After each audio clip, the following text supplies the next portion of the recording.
Gas అయిపోయి దగ్గర దగ్గర 2 మంత్స్ అవుతుంది. సో 2 మంత్స్ నుంచి గ్యాస్ అయితే ఇప్పుడు ఈ రోజు అయితే వచ్చిందనమాట. అంటే మేము బ్లాక్‌లో తీసుకున్నాం. అండ్ ఇన్ని రోజులు 2 మంత్స్ వరకు అయితే మేము రైస్ కుక్కర్ మీదనే వండి ఫుడ్ ప్రిపేర్ చేసి తిన్నామనమాట. సో ఇప్పుడైతే మా వైఫ్ చూడండి ఈరోజు గ్యాస్ మీద అంటే ఫుల్ ఖుషిగా ఉంది. ఈరోజు కర్రీ చేస్తుంది. ఇదేంటంటే క్యాప్సికమ్. ఇప్పటి నుంచి ఓన్లీ గ్యాస్ మీద ఓన్లీ రైసే వండాలి. గ్యాస్ మీద రైస్ ఇప్పుడు మా రోజు జొన్న రొట్టెలు తిని ఏమంటారు కుక్కర్ మీద ఓన్లీ రైసే తినాలి.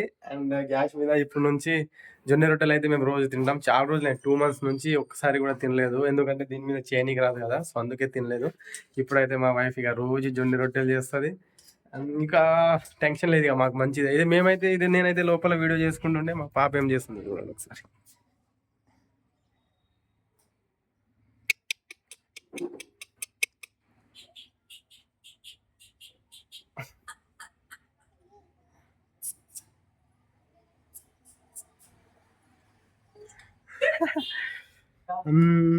చూసారు కదా తన పని తనే చేసుకుంటుంది.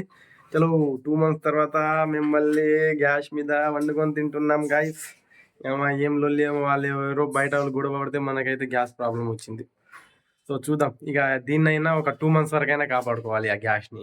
2 మంత్స్ కూడా కాదు, మాకు 45 డేస్ కూడా వస్తలేదు, 40 డేస్ కూడా వస్తలేదు. ఎందుకో ఏమో చూడాలి సరే ఇంత ఎన్ని రోజులు ఉంటాయో. ఇక ఒకవేళ అయిపోతే తొందరగానే మళ్ళీ వేరే దగ్గర ఎట్లయినా చూసుకొని తీసుకోవాలి. సరే గైస్ బాయ్.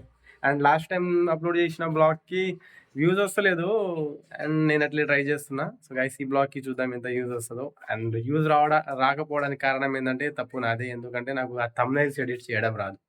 సో దానివల్ల అయితే వస్తలేదు. చూద్దాం మెల్లమెల్లగా వస్తుందేమో. రోజు అయితే నేను వీడియోని అయితే అప్లోడ్ చేస్తుంటా. చలో బాయ్ గైస్.